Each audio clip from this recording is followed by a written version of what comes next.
ज्ञान सागर में आपका स्वागत है। आज हम आवारा मसीहा के अगले भाग को पढ़ रहे हैं। तो दिया सिलाई जलाकर मुशेई ने देखा कि वहां न तो मणि है और न शरद, केवल देवी गहरी नींद में सोया है। बोला, मणि और शरद तो खाना खाने गए हैं। देवी ने बत्ती गिरा दी है। इस अपराध का कोई अपराधी नहीं था।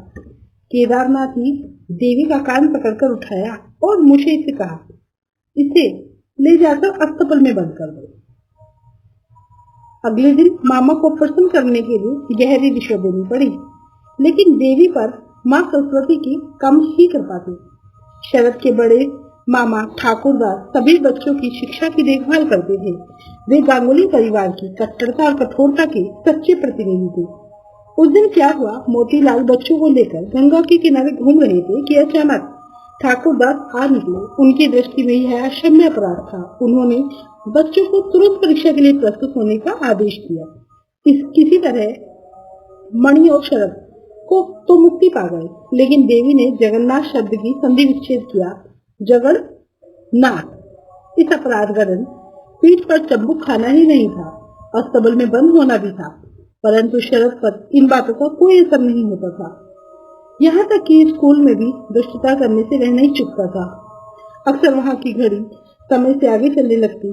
उसको ठीक कर करके चलाने का भाग वैसे अक्षय पंडित पर था, लेकिन 2 घंटे खूब जमकर काम करने के बाद तंबाकू खाने की इच्छा हो जाना स्वाभाविक था। तब स्कूल के सेवक जुआ की पानशाला में जा उपस्थित होते।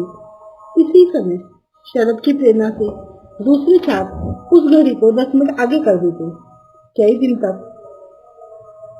जब उनकी चोरी नहीं पकड़ी गई तो साहस और बढ़ गया। वे घड़ी को आधा घंटा आगे करने लगे। इसके बाद कभी कभी वह 1 घंटा भी आगे हो जाती थी। उस दिन 3 का समय होने पर उसमें 4 बजे थे। अभिभावकों के मन में संदेह होने लगा, लेकिन पंडित जी ने उत्तर दिया, मैं स्वयं घड़ी की देखभाल करता हूँ। उत्तर उन्होंने दे दिया, लेकिन शंका उनके मन में भी थी। इसलिए उन्होंने चुपचाप इस रहस्य का पता लगाने का प्रयास किया। एक दिन पानशाला से असेंबली ही लौट आए। क्या देखते हैं कि बच्चे एक दूसरे के कंधे पर चढ़कर घड़ी को आगे कर रहे हैं। बस वे गरज उठे और सब लड़के तो निमिष मात्र में वहां से भाग गए, लेकिन शरद भले लड़कों का अभिनय करता हुआ बैठा रहा। पंडित जी भी यह नहीं जान सके कि इस सारे नाटक का निर्देशक वही है। उसने कहा, पंडित जी, आपके पैर छूकर कहता हूँ, मुझे कुछ नहीं मालूम। मैं तो मन लगाकर सवाल निकाल रहा था। उस समय की बात उसकी मुख भंगी देखकर कौन विश्वास कर सकता था। अपने असीम साहस और सूझबूझ के कारण जिस प्रकार वह मामा लोगों के दल का दलपति बन गया था, उसी प्रकार स्कूल के विद्यार्थियों के नेतृत्व का भार भी उसने अनायास अपने कंधों पर आ गया। उसके शौक भी बहुत थे, जैसे पशु पक्षी पालना, उपवन लगाना, लेकिन उनमें सबसे बड़ा प्रमुख था तितली उद्योग। नाना रूप के रंग की अनेक तितलियों को उसने काठ के बक्स में रखा था। बड़े प्रयत्न से वह उनकी देखभाल करता था। उनकी रुचि के अनुसार भोजन की व्यवस्था होती थी। उनके युद्ध का प्रदर्शन भी होता था। उसी प्रदर्शन के कारण उसके सभी साथी उसकी सहायता करके अपने को धन्य मानते थे। उनमें न केवल परिवार के या दूसरे बड़े घरों के बालक थे, बल्कि घर के नौकरों के बच्चे भी थे। उनके साथ किसी प्रकार का भेदभाव नहीं किया जाता था। ये बच्चे भी उसे प्रसन्न करके अपने को कृतार्थ अनुभव करते थे। अपने उपवन में उसने अनेक प्रकार के फूल, छाछ और लता गुल्म लगाए थे। ऋतु के अनुसार जूही, बेला, चंद्रमल्लिका और गेंदा आदि के फूल खिलते और दलपति से ही सभी बच्चे गदगद हो उठते। इस उपवन के बीच में गड्ढा खोदकर एक तिल्लिया का निर्माण भी उसने किया था। उस पर टूटे शीशे का आवरण था। साधारणतया वह उस पर मिट्टी लीप देता, परंतु कोई विशिष्ट व्यक्ति देखने आता तो मिट्टी हटाकर उसे चकित कर देता। लेकिन ये सब कार्य उसे लुक छुप कर ही करने पड़ते थे, क्योंकि नाना लोग उन्हें पसंद नहीं करते थे। उनकी मान्यता थी कि बच्चों को केवल पढ़ने का ही अधिकार है। प्यार, आदर और खेल से उनका जीवन नष्ट हो जाता है। सवेरे स्कूल जाने से पहले घर के बरामदे में उन्हें चिल्ला चिल्लाकर पढ़ना चाहिए और संध्या को स्कूल से लौटकर रात के भोजन तक चंडी मंडप में दीवे के चारों ओर बैठकर पाठ का अभ्यास करना चाहिए। यही गुरुजनों के प्रति पाने का गुण था। जो नियम तोड़ता था उसे आयु के अनुसार दंड दिया जाता था। कोई नहीं जानता था कि न जाने कब किसका घंटों तक एक पैर पर खड़े होकर आंसू बहाने पड़े। इस अनुशासन के बीच खेलने का अवकाश पाना बड़ा कठिन था, परंतु आंखों में धूल झोंकने की कला में शरद निशान था। छात्रवृत्ति की परीक्षा पास करने के बाद जब वह अंग्रेजी स्कूल में भर्ती हुआ, तब भी उसकी प्रतिभा में जरा भी कमी नहीं आई। गांगुली परिवार में पतंग उड़ाना वैसे तो वर्जित था, जैसे शास्त्र में समुद्र यात्रा, परंतु शरद था कि पतंग उड़ाना, लट्टू घुमाना, गोली और गुल्ली डंडा जैसे निषिद्ध खेल उसे बड़े प्रिय थे। नीले आकाश में नृत्य करती हुई उसकी पतंगों को देखकर दल के दूसरे सदस्यों के हृदय नाच उठते। उसका मांझा विश्व विजयी था। वह ऐसा पीछ मारता कि विरोधी की पतंग काटकर धरती पर आ गई थी। शून्य में लट्टू घुमाकर उसे हथेली पर ऐसे लपक लेता कि साथी मुग्ध होते रहते। बाग से फल चुरा लेने की कला में भी वह कम कुशल नहीं था। मालिक लोग संदेह करते, पेड़ पर लगे अमरूदों की गिनती भी वे रखते, लेकिन वे डाल डाल तो शरद पात उसकी तीक्ष्ण बुद्धि के सामने मालिकों के सब उपाय व्यर्थ हो जाते। यदि कभी पकड़ा भी जाता तो वीरों की तरह दंड ग्रहण करता। कथा शिल्पी शरद चंद्र के सभी प्रसिद्ध पात्र देवदास, श्रीकांत, दुर्दांत राम और सभ्यसाची इस कला में निशान थे हैं। पता नहीं दुर्दाराम की तरह उसकी कोई न्यायनी भाभी थी या नहीं, पर निश्चय ही चोरी की शिकायत आने पर उसकी मां ने उस कलमुहे को एक सिर पर खड़ा करने की सजा दी होगी और उसने विरोध प्रकट करते हुए भी उसे स्वीकार कर लिया होगा। वह खिलाड़ी था, विद्रोही भी उसे कह सकते हैं, पर बदमाश वह किसी भी दृष्टि से नहीं था। भले ही तत्कालीन मापदंड के अनुसार उसे यह उपाधि मिली हो, पिता की तरह उसमें भी प्रचुर मात्रा में सौंदर्य बोध था। पढ़ने के कमरे को खूब सजा कर रखता, चौकी और उस पर एक सुंदर सी तिपाई, एक बंद डेस्क और उसमें पुस्तकें, कापियां, कलम, दवात इत्यादि इत्यादि। उसकी पुस्तकें झकझक करती थी। कापियां वह स्वयं किराने से काटकर ऐसे तैयार करता कि देखते ही बनता था। स्वभाव से भी वह अपरिग्राही था। दिन भर में वह जितनी गोलियां और लट्टू जीतता, संध्या को वह उन सबको छोटे बच्चों में बांट देता। देने में उसे मानो आनंद आता था, लेकिन यह देने का अभिमान का आनंद नहीं था, यह था भार मुक्ति का आनंद। नींद और आहार पर भी उसे अधिकार था। बचपन से ही वह स्वैरभावी था। बड़े होने पर कथा शिल्पी शरदचंद्र की बड़ी बहू सबसे अधिक इसलिए तो परेशान रहती थी। अंग्रेजी स्कूल में पढ़ते समय उसे अपने शरीर का बड़ा ध्यान रहता था। नाना के घर के उत्तर की ओर गंगा के ठीक ऊपर एक बहुत बड़ा और बदनाम घर था। कभी वहां एक बहुत बड़ा परिवार रहता था, परंतु संयोग से एक के बाद एक कई मृत्यु हो जाने पर वे लोग उसे छोड़कर चले गए। उसके बाद बहुत दिनों तक वह भूतवास बना रहा। अभिभावकों से छुपकर इसी महल के आंगन में शरद ने कुश्ती लड़ने का अखाड़ा तैयार किया। गोला फेंकने के लिए गंगा के गर्भ से बड़े बड़े गोल पत्थर आ गए, लेकिन पैरेलल बार की व्यवस्था नहीं हो सकी। पैसे का अभाव जो था, बहुत सोच कर विचार करके शरद ने आदेश दिया, बांस की बार तैयार की जाए। आवारा मसीहा का अगला भाग शुरू करते हैं। बस संध्या के झुरमुट से 4-5 लड़के बांस काटने निकल पड़े। झाड़ जंगाड़ों में रगड़ रगड़ कर हाथ पैर लहूलुहान हो गए, पर दलपति की आज्ञा है कि उसी रात को पैरेलल बार तैयार हो जानी चाहिए, और वह हुई। अगले दिन दोपहर तक सब लड़के उत्फुल्ल होकर उस पर झूलने लगे, लेकिन शोर मचाना वहां एकदम मना था। घर के लोग जान न ले, इसीलिए लौटते समय वे सब प्राण रक्षा का मंत्र पढ़ते हुए लौटते थे। लेकिन एक दिन क्या हुआ कि गिर जाने के कारण एक बालक को चोट आ गई। उसके बाद जो कुछ हुआ उसकी कल्पना कर लेना कष्ट साध्य नहीं है। उसका विश्वास था कि तैरने से शरीर बनता है। गंगा घर के समीप ही थी, लेकिन कभी कभी रूठकर दूर चली जाती थी।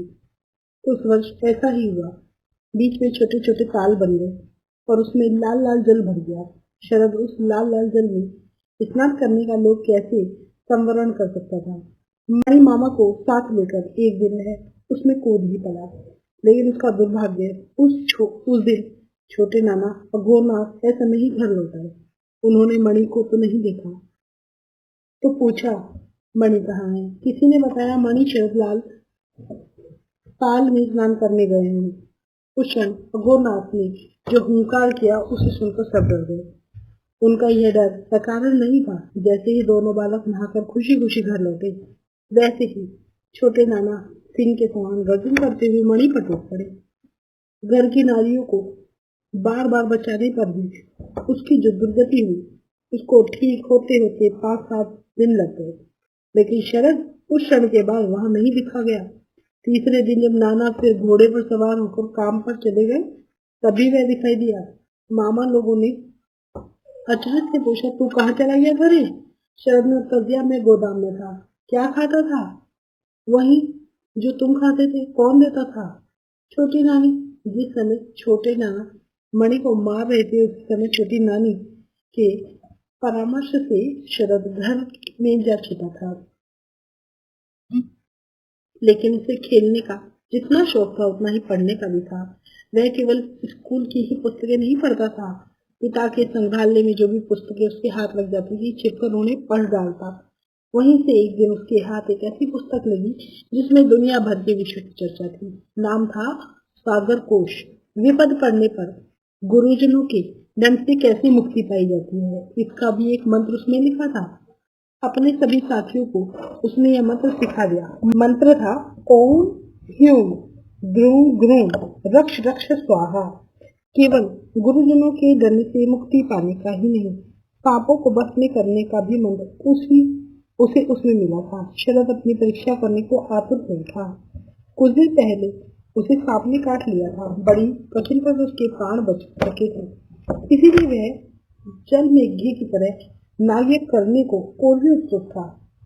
कोश में लिखा था कि एक हाथ लंबी बेल की जड़ किसी भी विषाक्त सांप के फण के पास रख देने पर पल भर ही वह सांप नीचे सब जाकर निर्जीव हो जाएगा। बड़े उत्साह के साथ उसने बेल की जड़ ढूंढ निकाली। सांपों की कोई भी कमी नहीं थी, लेकिन उस दिन शायद उसे इस मंत्र का पता चल गया था, इसलिए बहुत खोज पर भी कोई सांप नहीं दिखाई दिया। अंत में अमरूद के एक पेड़ के नीचे मलबे में गोखरू सांप के बच्चे का पता लगा। खुशी से भरकर शरद अपने दल सहित वहां जा पहुंचा और उसे बाहर निकालने को छेड़ने लगा। पालतू की अत्याचार से शुद्ध होकर सांप के उस बच्चे ने अपना फण उठा लिया। शरद इसी क्षण की राह देख रहा था, परंतु आगे बढ़कर बेल की जड़ उसके सामने कर दी। विश्वास था कि अब भी वह सांप सर नीचे करके उससे सबसे क्षमा प्रार्थना करेगा, लेकिन निस्तेज होना तो दूर है, बच्चा बार बार उस जड़ को ढकने लगा। यह देखकर बालक भयातुर हो उठे। तब मणि मामा कहीं से लाठी लेकर आए और उन्होंने सनातन रीति से उस बाल सर पर कन्हार कर डाला। ऐसा लगता है कि तब तक शरद की भेंट विलासी के मृत्युंजय से नहीं हुई थी। जड़ दिखाने से पूर्व एक काम और भी तो करना होता था। जिस सांप को जड़ दिखाकर भगाना हो, उसके मुंह गर्म लोहे की सीख से कई बार दाग दो, फिर उसे चाहे छड़ी दिखाई जाए या मामूली सी, उससे भागकर जान बचाने की ही सूझेगी। श्रीकांत और विलासी आदि अपनी रचनाओं में कथा शिल्पी शरद सेन ने इस विधा को अच्छी चर्चा की है। इन शरारतों के बीच कभी कभी यह भी देखा जाता कि दलपति गैर हाजिर है, पुकार उठती, कहाँ गए श्रद्धा? यही तो थे। कहाँ थे? कुछ पता न लगता, परंतु जब खोजबीन कर सब थक जाते तो न जाने कहाँ से आकर स्वयं हाजिर हो जाते। बच्चे उसे घेर लेकर पूछते, कहाँ चले गए थे? तपोवन। यह तपोवन कहाँ है, हमें भी दिखाओ। उसने किसी को भी तपोवन का पता नहीं बताया, लेकिन सुरेंद्र मावा से उसकी सबसे अधिक पटती थी, शायद इसलिए कि सुरेंद्र ने भी उसकी माँ का दूध पिया था। वह अभी छोटा ही था कि उसकी माँ के फिर संतान होने की संभावना दिखाई दी। उधर शरद का छोटा भाई शैशव में ही चल बसा था। तब उसकी माँ ने सुरेंद्र को अपना दूध पिलाकर पाला था।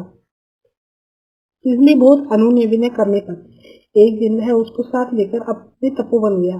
जाने से पूर्व उसने सुरेंद्र से कहा, मैं तुझे वहां ले तो चलूंगा, परंतु तू सूर्य, गंगा, हिमालय को साक्षी करके प्रतिज्ञा कर किसी और को इस स्थान का पता नहीं बताएगा। सुरेंद्र बोला, मैं सूर्य को साक्षी करके प्रतिज्ञा करता हूँ कि किसी और को भी इस स्थान का पता नहीं बताऊंगा। मैं गंगा को साक्षी करके प्रतिज्ञा करता हूँ कि किसी को इस स्थान का पता नहीं बताऊंगा। मैं हिमालय को साक्षी करके प्रतिज्ञा करता हूँ कि किसी को इस स्थान का पता नहीं बताऊंगा। अब जब घोष परिवार के मकान के उत्तर में गंगा के बिल्कुल पास ही एक कमरे के नीचे नीम और करौंदी के पेड़ों ने उस जगह को घेरकर अंधकार से आच्छन्न कर रखा था।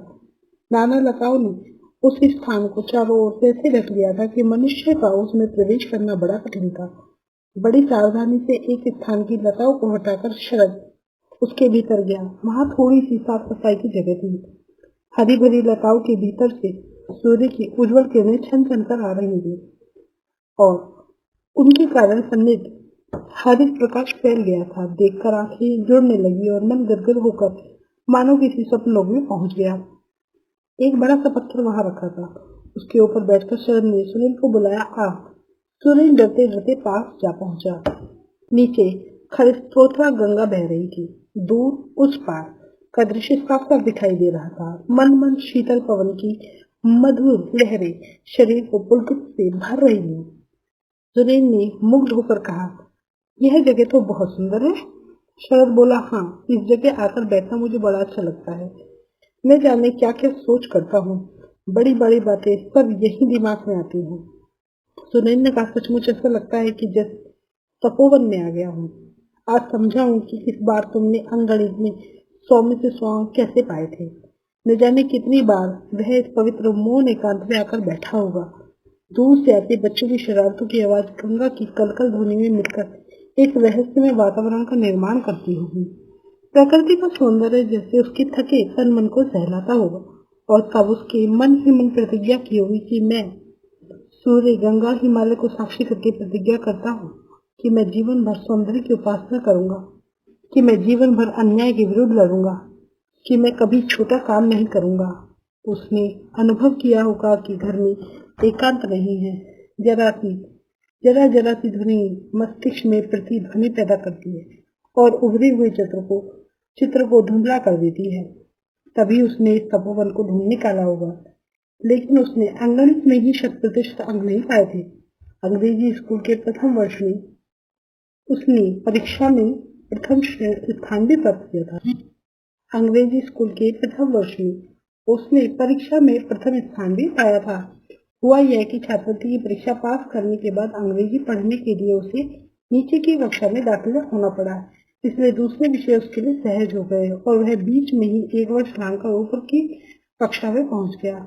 इन सब बातों से जहाँ मित्रों में उसकी प्रतिष्ठा बढ़ी, वहीं गुरुजन भी आश्वस्त हो गए। स्कूल में एक छोटा सा पुस्तकालय भी था। वहीं से लेकर उसने उस युग के सभी प्रसिद्ध लेखकों की रचना पढ़ डाली। युग संधि के उस काल में जब कर्ता लोग चंडी मट्टन में बैठकर चौपड़ को लेकर शोर मचाते, तब किशोर वय के लोग चोरी चोरी बंकिम, रविंद्र की पुस्तकों के पन्ने उलटते। लेकिन शरद केवल पढ़ता ही नहीं था, उनको समझने और आसपास के वातावरण का सूक्ष्म अध्ययन करने की सहज प्रतिभा भी उसमें थी। वह हर वस्तु को करीब से देखता था। उस दिन अवकाश प्राप्त अध्यापक अघोरनाथ अधिकारी स्नान के लिए गंगा घाट की ओर जा रहे थे। कपड़े उठाए पीछे पीछे चल रहा था शरद। एक टूटे हुए घर के भीतर से एक स्त्री के धीरे धीरे रोने का करुण स्वर सुनाई दिया। अधिकारी महोदय छिटक गए। बोले, ये कौन रोता है? क्या हुआ इसे? शरद ने उत्तर दिया, मास्टर मुशई, इस नारी का स्वामी अंधा था। लोगों के घरों में काम काज करके यह उसको खिलाती थी। कल रात इसका वह अंधा स्वामी मर गया। वह बहुत दुखी है। दुखी लोग बड़े आदमियों की तरह दिखाने के लिए जोर जोर से नहीं रोते। उनका रोना दुख से विदेश प्राणों के क्रंदन होता है। मास्टर मुशई, ये सचमुच का रोना है। छोटी आयु के बालक के रोने का इतना सूक्ष्म विवेचन सुनकर अघोर बाबू विस्मित हो उठे। वे कलकत्ता रहते थे। लौटकर उन्होंने अपने मित्र से इस घटना की चर्चा की। मित्र ने कहा, जो रुदन के विभिन्न रूपों को पहचानता है वह साधारण बालक नहीं है। इसका बड़ा होकर यह निश्चय ही मनस्व के व्यापार में प्रसिद्ध होगा। विष्णु प्रभाकर की जीवनी आवारा मसीहा में आज के लिए इतना ही। अगला भाग हम अगले वीडियो में कराएंगे।